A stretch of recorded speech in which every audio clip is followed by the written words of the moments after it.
My son slapped me and said, "This isn't your home anymore, get out after my husband's funeral." So I did and took the mortgage with me. By morning the locks worked, but the bank didn't. "This isn't your home anymore, get out." The words hit harder than the slap that followed. My son's hand cracked across my face, with a force I never imagined he was capable of, not physically and certainly not emotionally. Not toward me, but there it was in the living room, not 5 feet from the casket where his father still lay. Surrounded by wilting lilies and the low murmur of mourning relatives, my face burned not just from the impact, but from the betrayal. I said it clearly, "Didn't I get out?" He seized, his voice no longer recognizable, it was cold, calculated. Behind him stood his wife, arms crossed, chin tilted up, a slight smirk playing on her lips. She had always thought the house was hers, she had always treated me like a temporary guest.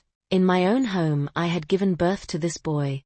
I had held his hand when he cried over broken toys, over scraped knees, over his first heartbreak. I had fought with the school principal when he was wrongly blamed for something. In 5th grade, I had worked double shifts to pay for his tuition. When his father's job was cut, I had done all of it without expecting a single thank you. Now he was throwing me out. I didn't cry, I couldn't. The shock had built a wall inside me, so thick that no tear could escape. I looked him straight in the eyes. He couldn't hold the stare for long, but I could. Because I wasn't just a grieving widow or a disrespected mother in that moment, I was something steadier, something older, something he had underestimated. I turned, I didn't say a word.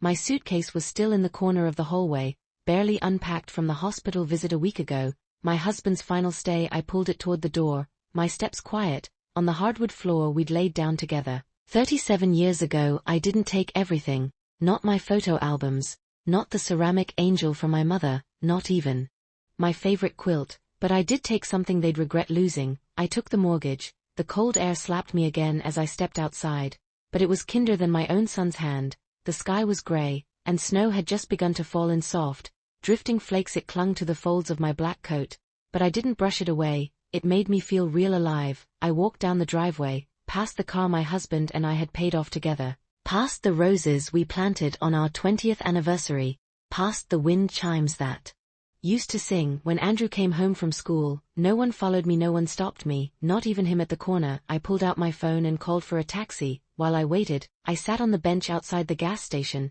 The teenage clerk inside peered through the window and came out. "Ma'am, are you okay?" he asked. I had baked him cookies one Christmas years ago. "I'm fine," I lied, "just waiting for a ride. Do you want to wait inside where it's warm?"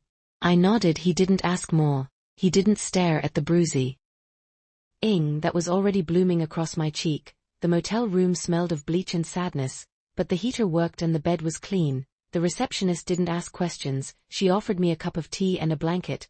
I declined both. I stared at the ceiling for hours. I could still feel the sting, not from the slap but from his words. "This isn't your home anymore." I had scrubbed every inch of that house, paid half of it, cooked in it, prayed in it, fought for it. It wasn't a house, it was a life, and now I was told to leave it behind like it was a suitcase. But I hadn't told them everything. I hadn't told them that the mortgage wasn't just in my late husband's name. I hadn't told them that I was still the co-signer, the co-owner, the one whose name sat right there on the deed, and the loan, because my husband had known, he had known what could happen, and in one of our last conversations he had said something I thought I'd never need to remember. "If I go first," he said, his voice shaky, "don't tell Andrew about the documents, not unless he hurts you." I had placed those documents in a safe deposit box at the bank along with something else, a letter he wrote, a backup will, and a clause that would change everything. The next morning I made my call, not to Andrew, to the bank. I requested that the automatic mortgage payments be stopped. I gave them my name,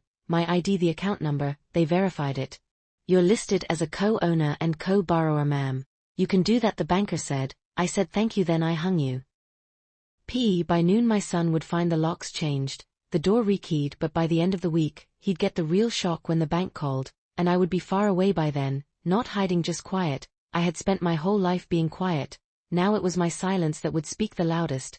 That house didn't fall from the sky. It wasn't some gift, it was built brick by brick, check by check, sacrifice by sacrifice. In 1987, when the snow fell heavier than usual, and heating bills nearly ruined us, my husband and I signed the first mortgage papers. I still remember the ink smudging slightly from my nervous hands. I had insisted on being a co-owner, not because I didn't trust him, but because his credit at the time was a mess. He had just closed a failed auto repair business, and the banks had turned him away more than once. but I had steady work for over a decade. I'd been a medical clerk at the local clinic. Reliable income, clean credit.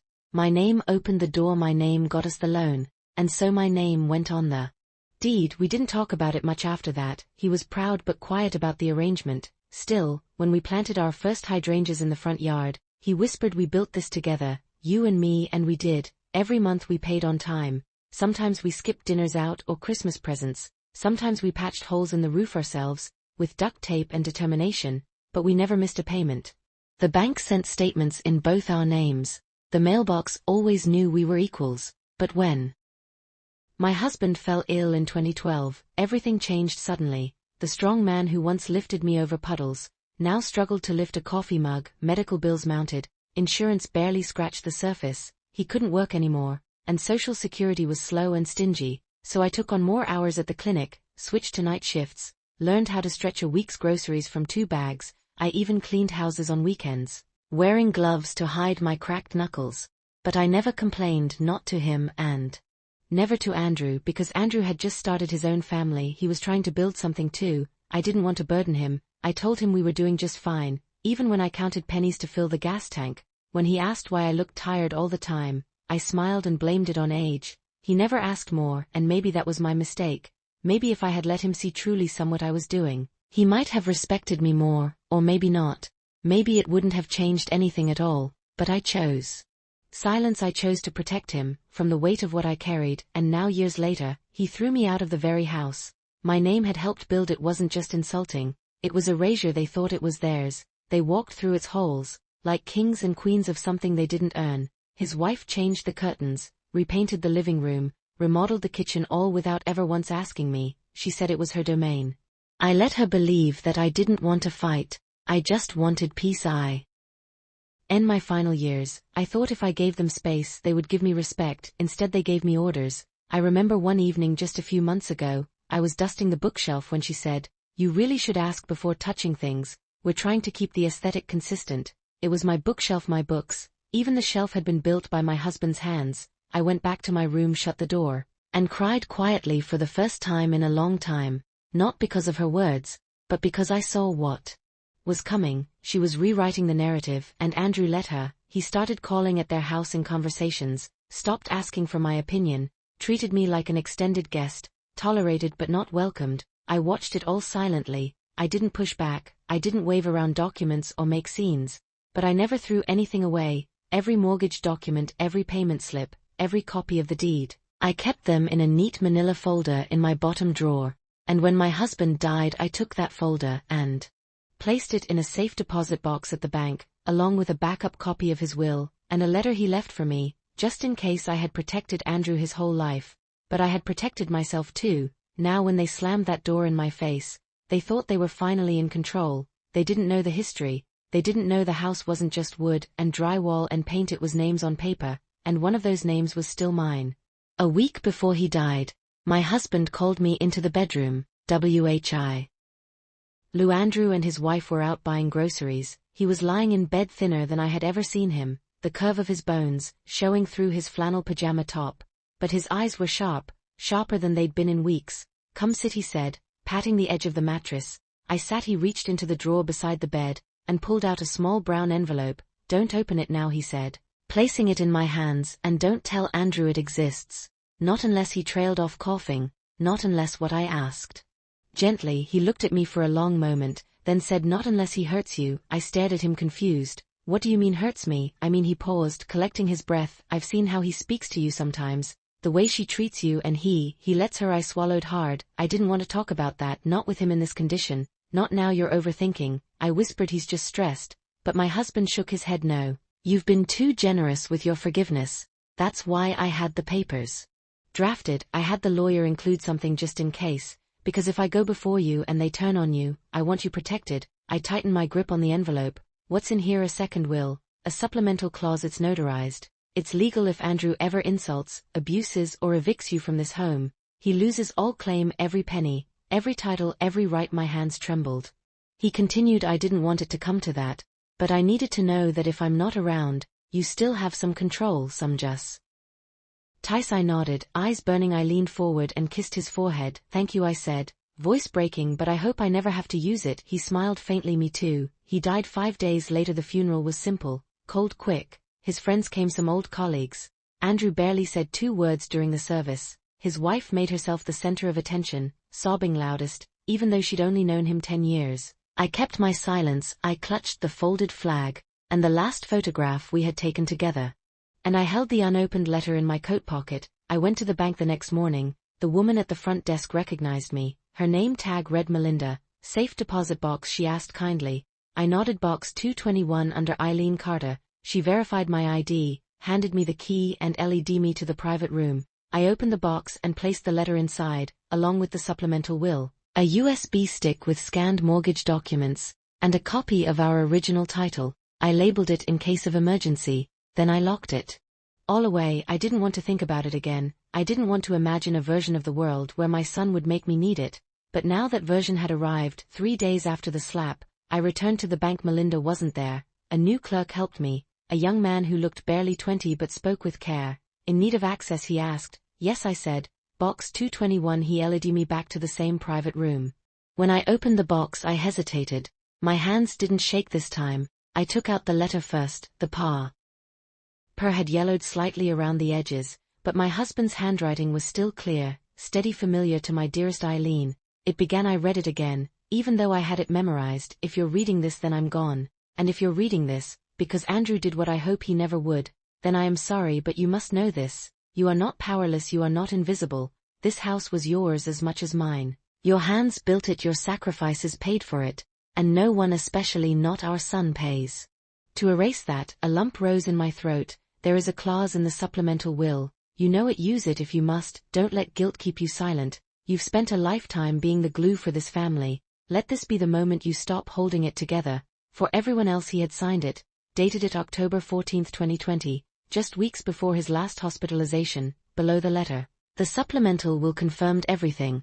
It named me as primary executor, custodian of the estate, and included a very specific clause: in the event that my son Andrew Carter physically or verbally abuses my wife Eileen Carter, or attempts to evict her from the family home, all inheritance rights under this will shall be null and void. The estate shall then transfer to a designated trust, under Eileen's sole control. It was signed by 2 witnesses and notarized. Legal ironclad. I sat there, in the quiet of the bank's vault room for a long time, breathing deeply. I hadn't wanted this power, but they had forced my hand. They had forgotten something crucial. Just because I had been quiet, didn't mean I had been careless. I returned the documents to the box, took out the USB and slid it into my purse. I would send the files to the lawyer later today, along with the recording I'd made the night of the slap, because that too, I had preserved. His words were clear. This isn't your home anymore. Get out. It was all I needed. Proof and purpose. My husband had prepared me. Now I would prepare the reckoning. I arrived at the bank the very next morning. The snow had crusted into ice overnight, and the sidewalks were slick beneath my boots, but I walked carefully, deliberately, not slowly, just with intent. I was not stumbling, I was not afraid, I was not broken. I was done being silent for the sake of peace.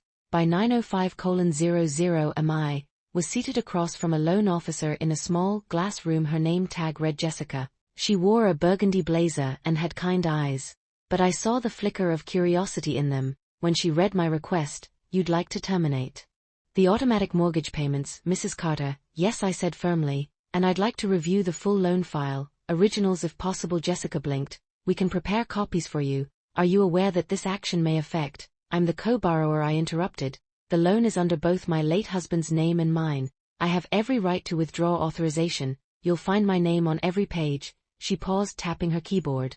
Then she nodded. You're correct. And you are also listed as a co-owner on the prop.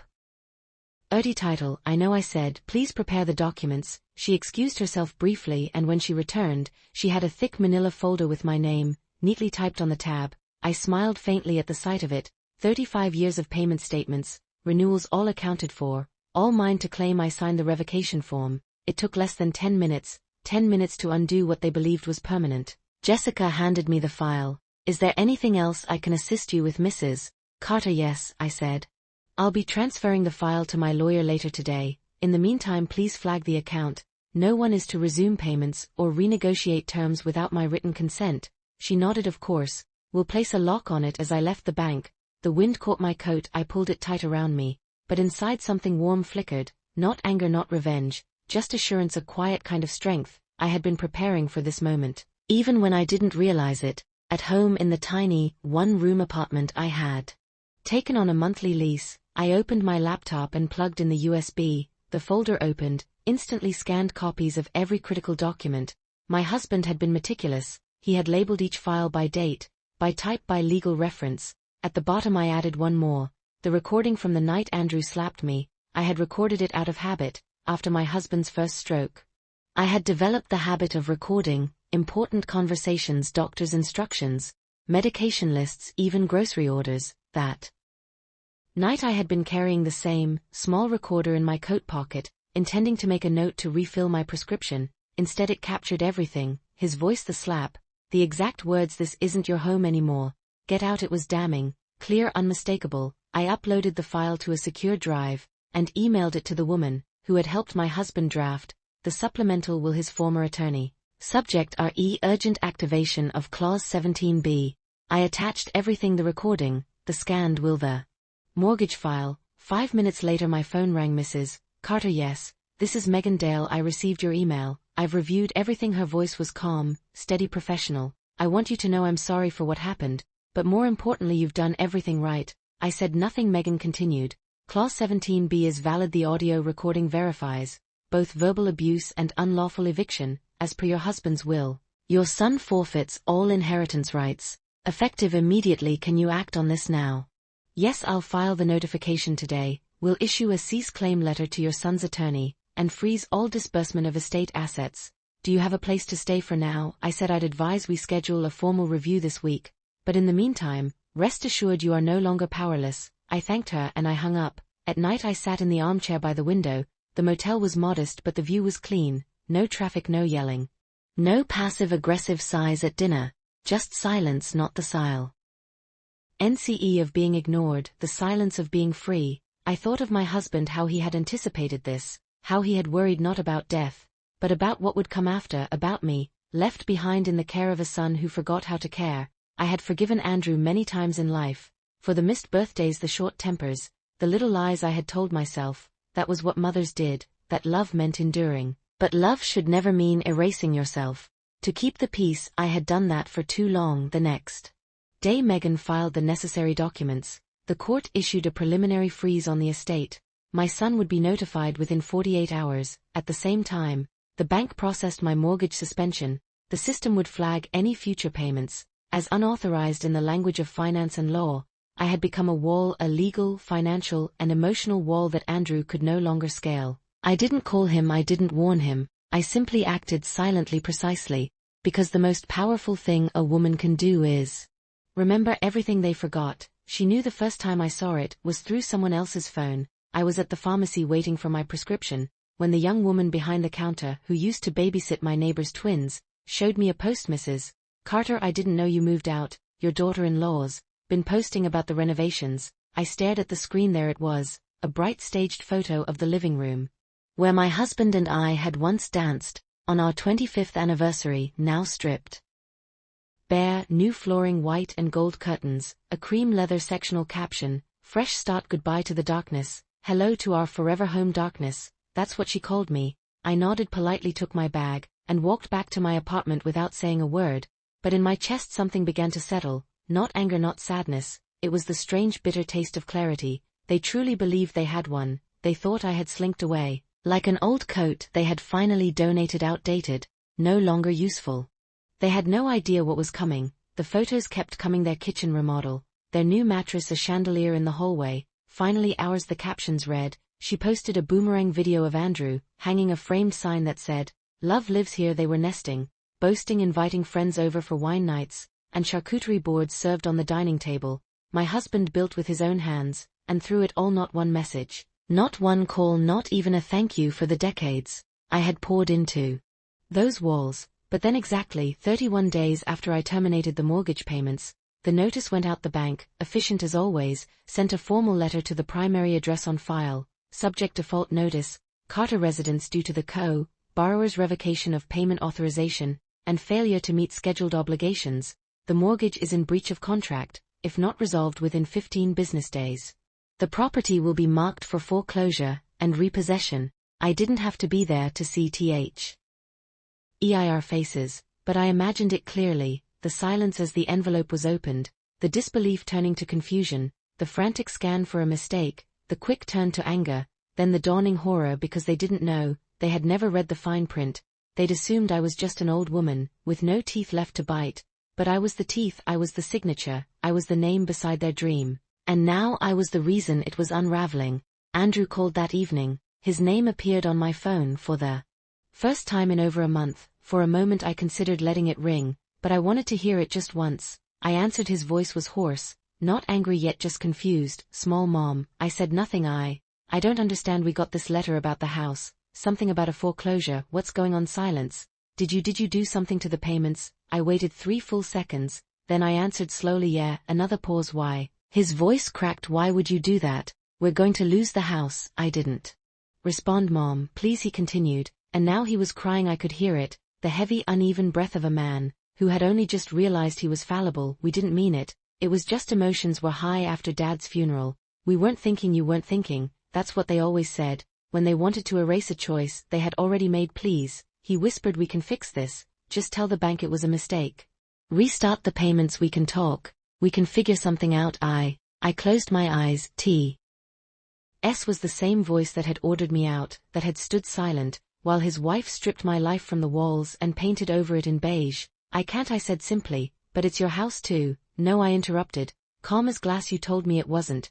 Remember? Silence. I didn't wait for a reply. I pressed the red button and ended the call. Then I blocked his number. I sat by the window that night, listening to the hum of traffic outside. I drank a cup of chamomile tea, and pulled the blanket over my lap. There was no satisfaction in hurting him, but there was peace in protecting myself. They had thought they'd won, but they never even knew the rules. I arrived late on purpose. The family meeting was already underway, in the living room of my sister-in-law's house, neutral ground as they called it. A long table had been set, coffee brewed, plates of lemon, cookies laid out, like we were gathering for a garden party, rather than an execution. Andrew sat at the head of the table next to his wife, who wore a pale pink blazer and a smile like porcelain, fragile and fake. When I opened the door, all conversation stopped. I didn't apologize for being late. I didn't greet anyone. I walked in with my tote bag over one shoulder, coat still on, boots wet with melting snow. I made no excuses and gave no explanations. I simply walked to the center of the room, set the tote down, and began laying out what I had brought. 1, 2, 3. For each item placed carefully on the table, the original will, the supplemental will, the USB with the audio recording, a notarized copy of the mortgage agreement. No one said a word as I sat down across from Andrew. His eyes were already wide. His wife's fingers tightened around the edge of her chair. I folded my hands in my lap and looked to Megan, my lawyer, who had arrived 15 minutes before me. Per my request she stood. Thank you everyone for coming, she said, her tone calm and professional. I represent Mrs. Eileen Carter, widow of the late Mr. Thomas Carter. The purpose of this meeting is to formally disclose the legal updates pertaining to the estate of Mr. Carter. Andrew raised a hand, already flustered. Wait, why is this happening now? I thought everything was all ready. Megan didn't blink. Please allow me to finish. He shut his mouth. She picked up the supplemental will.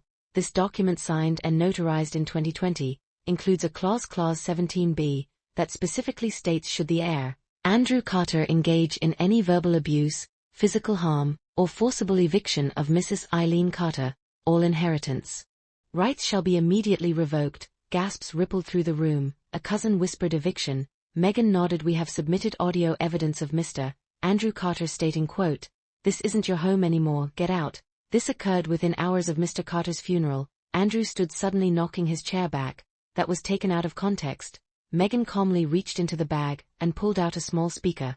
She pressed play. My son's voice filled the room, loud, clear, undeniable. "This isn't your me anymore. Get out." Then the sound of a slap, then silence. The room was frozen. Eyes flicked between me and him. No one moved. Andrew looked like he'd been punched in the gut. I stayed quiet. I didn't need to speak. The words had already spoken for me. Megan paused the recording. As a result, under the legally binding terms of this will, Mr. Carter forfeits all claim to the estate. Full ownership of assets, including the family home, is transferred to Mrs. Eileen Carter. She turned to me. You may choose to Enforce this or seek negotiation. The law is entirely in your favor. I looked around the table, the aunts and uncles who had stayed silent when I was pushed out, the cousins who hadn't called, the same family who had always seen me as a background character. In my own story now they saw me. Now they listened. Andrew sat back down trembling. Mom, please, he whispered. I didn't mean it. I was grieving. I was upset. You know me, you know I wouldn't. You did. I interrupted. My voice was soft, measured, unshakable. You did it in front of your wife, in front of your father's body, and you didn't stop there. You changed the locks. You posted pictures of my kitchen, calling it your forever home. You knew what you were doing. His wife opened her mouth to speak, but Megan raised a hand. This is not a debate. The documents are in order. The law is clear. Andrew buried his face in his hands. I'm going to lose everything. I leaned forward just slightly. You already did. He looked up at me, his eyes red and wet. I'm your son. I was your mother, I replied, and you treated me like a tenant. More silence. I stood, picked up my documents, slid them back into the tote. No one tried to stop me. I walked to the door. My boots clicked softly against the tile. I turned back only once. I didn't come here for revenge. I said I came here with the truth. What you do with it next is up to you. Then I left. I didn't need to slam the door. The silence was enough. It was raining when they came. I heard the knock before I saw them. 3 soft taps, almost timid, followed by silence, then another hesitant, as if they weren't sure if they should knock again, or just leave. I opened the door slowly. Andrew was standing in the hallway of my apartment building, soaked through rain dripping from his collar. His wife stood a step behind him, her eyes red-rimmed but dry. He looked older than I remembered, older than a month should have made him. He wasn't wearing a coat, Mom, he started, voice cracking. I didn't say a word. I didn't know where else to go, he stammered. They said the house, the foreclosure, the letter. I tried to get them to stop it, but they said I wasn't authorized, that the payments had been suspended, that I had no standing. You don't, I said flatly. His face twisted. He fell to his knees, right there on the old carpet outside my door. Please, Mom, I'm sorry. We're sorry. His wife bowed her head but didn't kneel. She held her purse tight to her chest, her fingers clenched like claws. For the first time, she looked less like a woman in control, and more like Psalm 1 who had been cornered by consequences. I made a mistake, he whispered. We both did. We let our pride get in the way. We thought we were doing what was best, but we were cruel and we were wrong. Still I didn't move. Just please, Mom, if you could talk to the bank, reinstate the mortgage, let us take over payments. We'll pay everything, we'll make it right. You can come home or not, whatever you want, just don't let us lose the house. I opened the door wider. He looked up, hope flickering. I didn't invite them in. Instead I stepped past them into the hallway and reached into my purse. I pulled out a folded document in a clear sleeve. This, I said, handing it to him, is the deed transfer. As of yesterday the house is no longer mine. He blinked confused. What? I sold it. I said. To who? His wife asked, her voice sharp with panic. To the Elder Protection Foundation. I said they'll convert it into a transitional home for senior women who've been displaced. Women like me. Andrew's mouth opened, but no sound came out. You sold it, he whispered. I nodded. Cash buyer, immediate transfer, it's done. But his hands trembled as he clutched the paper. Why would you do that? It was our home. No, I corrected. It was never yours. It was built by me and your father, paid for by my sweat, my second jobs, my silence. You lived in it. You used it, but it wasn't yours. His wife finally spoke. That was a mistake, okay? We got carried away. You could have talked to us. I tried, I said. Every time I was dismissed at dinner, every time you roll your eyes when I spoke, every time you walked past me like I was furniture. I spoke plenty, you just didn't listen. Andrew looked at the floor, his shoulders shook. I don't want your apology. I said I want your understanding. I do understand, he said, tears falling freely. Now I was wrong. I looked at Jaime, son, my boy, who once drew me crayon cards from Mother's Day, who once held my hand when crossing streets, who once ran into my arms after school. He had grown into a man who forgot where he came from, but now he was kneeling and well, I had already stood up. I forgive you, I said, but I won't fix this for you. He nodded slowly, painfully. As I turned to go back inside, I said one last thing. I didn't keep the house. I kept my peace. Then I closed the door, and for the first time in years, I locked it, not to keep people out but to keep peace in. I used a portion of the sale to buy a small cabin by a lake in Alaska. Not the kind of place you'd find on a postcard. No fancy renovations, no hot tub, no Instagrammable corners, just 4 sturdy walls, a wood stove, and a view that made the silence feel like music. The first morning I woke there, I stood barefoot on the porch with a mug of coffee, warming my hands, and watched the mist rise off the water. It was so quiet I could hear my own breath. No locks, no voices behind closed doors. No one demanding I justify my existence, just me and the trees. And a sky so wide it made the past look small. For the first time in decades, I slept through the night, no dreams of slammed doors, no voices shouting over memories, just sleep us, just peace. I unpacked slow, one box at a time. I didn't bring much with me, just what mattered: a photo of my husband smiling in the garden, a crocheted blanket I made during his chemo days, the file folder now thick with copies of my life, and a small black digital recorder. It had captured the moment they tried to erase me, now it would help me reclaim the rest. I set up my laptop on a desk by the window, plugged in the recorder and hit play. His voice echoed into the empty room again, but I didn't flinch this time. I had heard worse. I opened a blank document and began to write. I wrote about the hydrangeas we planted in '89, about the time the roof caved in from snow, and we fixed it together with borrowed ladders, and prayer about the day Andrew was born, and the first time he called me mom. I didn't write to blame, I wrote to remember. These days getting older made me invisible, but age is just silence collecting power, and silence doesn't mean surrender, it means preparation. I didn't lose a home, I reclaimed a world. So if you're listening, if you've ever been pushed out of the very life you helped build, know this: you are not alone and you are not done. I didn't expect anyone to listen, but they did. Comments came in, other women, other grandmothers, other silent rooms. I thought I was the only one. I've never heard anyone say what I felt for years. Thank you for speaking what I couldn't. And slowly the silence became something else, a a community, a quiet army of women who had nothing left to prove, but everything left to say. I still live in that cabin, I still wake with the light, drink my coffee slow and let the peace linger. Sometimes I think of Andrew, of the house, of what could have been, but then I remember what I lost was made of walls, what I gained was made of truth, and truth doesn't rot, it waits, and when it finally speaks, it doesn't shout, it just doesn't stop. If you've ever been hurt by the people who were supposed to protect you, remember silence is not weakness. Thank you for watching this video. Share your thoughts in the comments. I truly value every story and every voice. Don't forget to subscribe to Tears and Strength and share this video with your friends.